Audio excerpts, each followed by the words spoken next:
सरोकार। पूर्व राष्ट्रपति रामनाथ कोविंद का शाहजहांपुर दौरा आज। पूर्व राष्ट्रपति के आगमन को लेकर तैयारियां हुई हैं तेज। पूर्व राष्ट्रपति सुबह 10 बजे रिलायंस हेलीपैड पहुंचेंगे। 10:30 पर पहुंचेंगे बाबूजी के आश्रम। मंत्री सुरेश खन्ना के आवास पर भी जाएंगे पूर्व राष्ट्रपति। यहां पूर्व राष्ट्रपति को लेकर बड़ी खबर। दुष्कर्म करने वाला आरोपी गिरफ्तार हुआ है। लखनऊ से इस वक्त की बड़ी खबर। दूध विक्रेता राम सजीवन की गिरफ्तारी हुई है और लखनऊ से ये अहम खबर सामने आती हुई। दुष्कर्म के साथ जाति सूचक शब्द कहने का भी इन पर आरोप लगा था। मिठाई में नशीला पदार्थ खिलाकर फोटो खींचने का आरोप था। सैरपुर पुलिस ने SC/ST एक्ट में केस दर्ज किया है। दुष्कर्म करने वाला आरोपी गिरफ्तार हुआ है और लखनऊ पुलिस को बड़ी सफलता हाथ आती हुई दूध विक्रेता राम सजीवन की गिरफ्तारी हुई है। दुष्कर्म के साथ जाति सूचक शब्द कहने का आरोप इस पर लगा था। जर्जर इमारत बनी लोगों की चिंता का विषय और लखनऊ से ये अहम खबर। जिम्मेदारों की अनदेखी से हो सकता है बड़ा हादसा।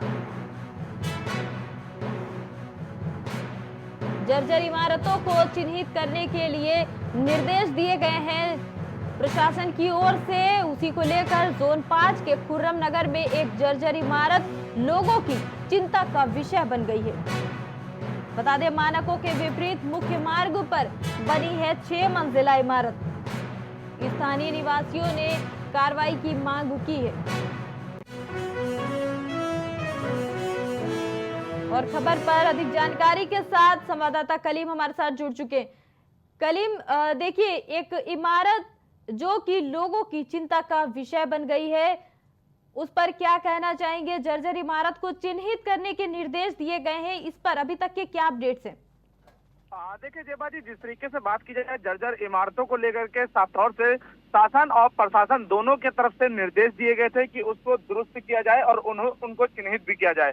यानी कि अगर बात की जाए LDA के जो सुपरवाइजर इंजीनियर हैं उनको भी चिन्हित करने के निर्देश दिए गए थे, लेकिन इन सभी मामलों में साफ तौर से लापरवाही बरती जा रही है। वहीं अगर खुर्रम नगर इलाके की बात की जाए तो खुर्रम नगर इलाके में जो एक जर्जर इमारत है, उस जर्जर इमारत की तस्वीर भी सामने आई है और उसी इमारत में साफ तौर से ये देखा जा रहा है कि पूरी तरीके से जर्जर हो चुकी है, लेकिन उस पर ना ही सुपरवाइजर की निगाह पड़ रही है, ना ही इंजीनियर की निगाह पड़ रही है, ना ही LDA के जिम्मेदार अफसरों की निगाह पड़ रही है। और ट्रांसपोर्ट में जिस तरीके से हादसा हुआ था उसी हादसे पर एक बार फिर से ये दावत देती हुई तस्वीर नजर आ रही है, जिसको लेकर आसपास के जो स्थानीय लोग हैं उनमें काफी भय का माहौल है। और उसी भय के माहौल को देखते हुए सरकार से भी गुजारिश की गई है कि इस इमारत को या तो दुरुस्त करवाया जाए या फिर इसका ध्वस्तीकरण कराया जाए। फिलहाल अब देखना ये होगा कि ये जो जर्जर इमारत है इस पर किस तरीके की नोटिस जारी होती है या फिर इसकी मरम्मत को लेकर के क्या कुछ निर्देश दिए जाते हैं या फिर हादसा होता है तो उस हादसे के बाद एक बार फिर से जिम्मेदार जागने का काम करते हैं।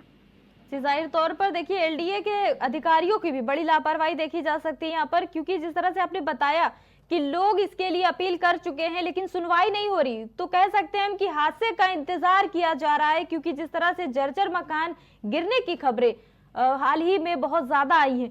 अगर इस खबर पर हम और जानना चाहें कि आसपास के लोगों का क्या कुछ कहना है, उन्होंने इसका विरोध कितने अधिक तक किया है, क्या कहेंगे?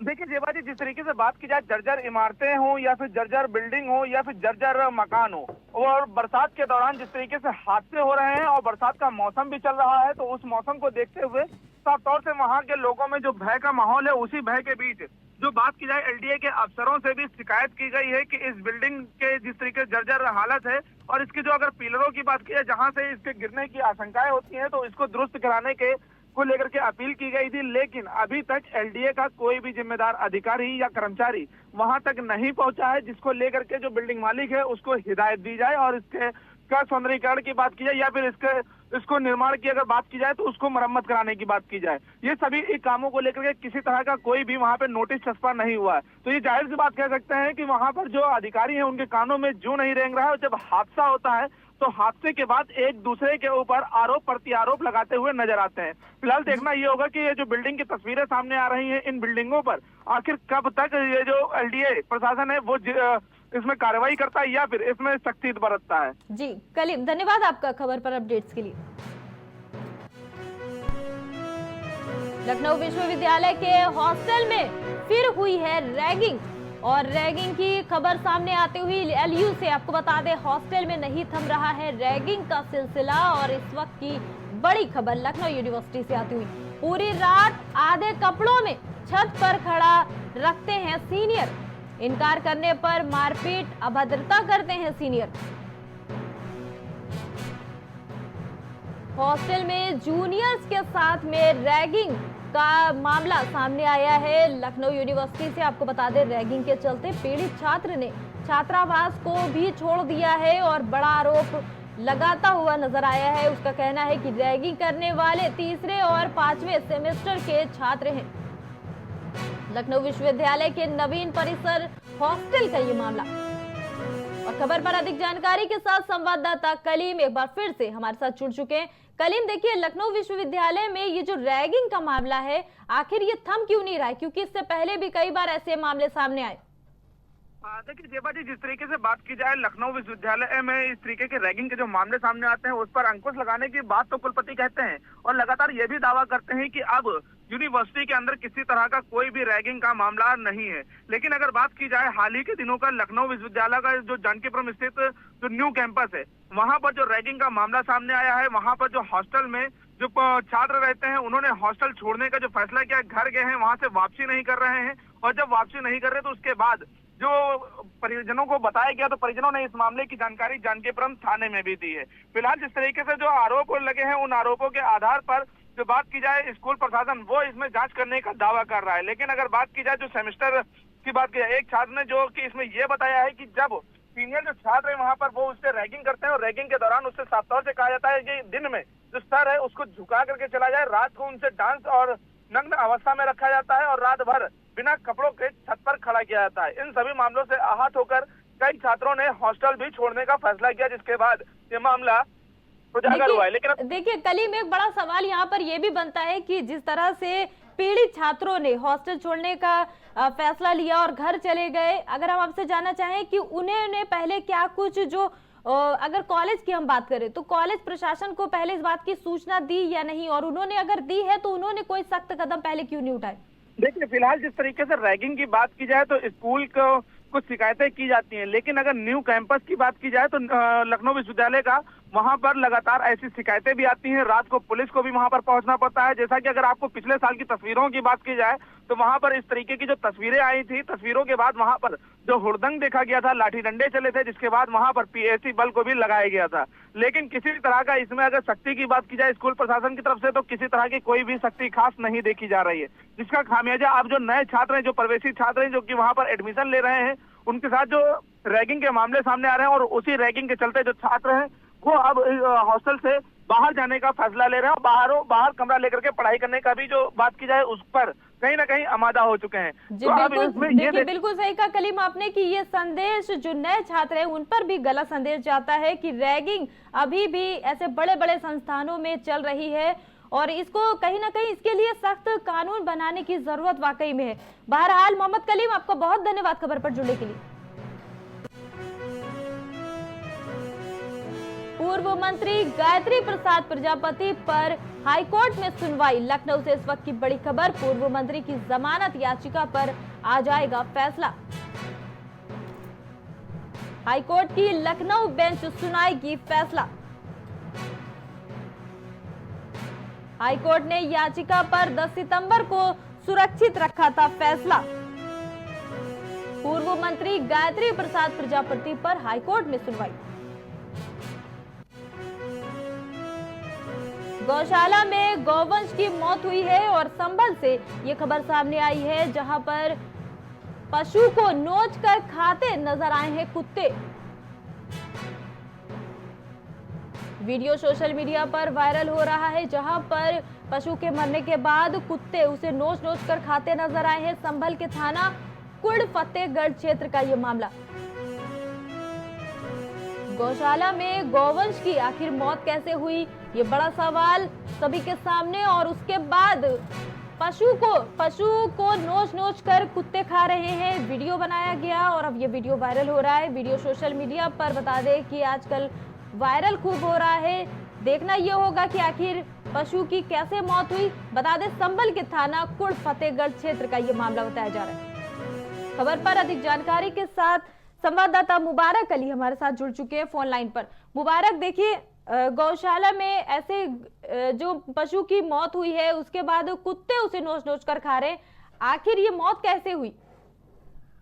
आपको बता दूं, जनपद संभल के बनियाढेर ब्लॉक का पूरा मामला है। ये गांव जो पड़ता है बेरनी गांव पड़ता है और इसमें गौशाला में आप तस्वीर देख सकते हो कैसे कुत्ते नोच कर खा रहे हैं और जो कितनी बड़ी ग्राम प्रधान की और सचिव की लापरवाही सामने आई है। दूसरी तरफ जो जिलाधिकारी संभल के जो सख्त निर्देश है और उनके आदेशों की झटकियां उड़ाई जा रही है और दूसरी तरफ जो सूबे के मुख्यमंत्री योगी आदित्यनाथ समय समय पर गौ रक्षक की उसकी बात करते हैं और इनके लिए गौशालाओं में छोड़ा जाता है, फिर भी बड़ी लापरवाही सामने आई है। जी मुबारक, बिल्कुल सही कहा आपने। जिस तरह से देखिए सीएम योगी आदित्यनाथ आज भी गोरखपुर के दौरे पर हैं, सुबह सुबह वो गौ सेवा करते नजर आए। वहीं दूसरी तरफ हम ये संभल से तस्वीरें देख पा रहे हैं जिस तरह से गाय को नोच नोच कर कुत्ते खाते नजर आए हैं। आखिर गौशाला के किसकी लापरवाही किसकी यहाँ पर बड़ी आ सकती है, क्या कहेंगे?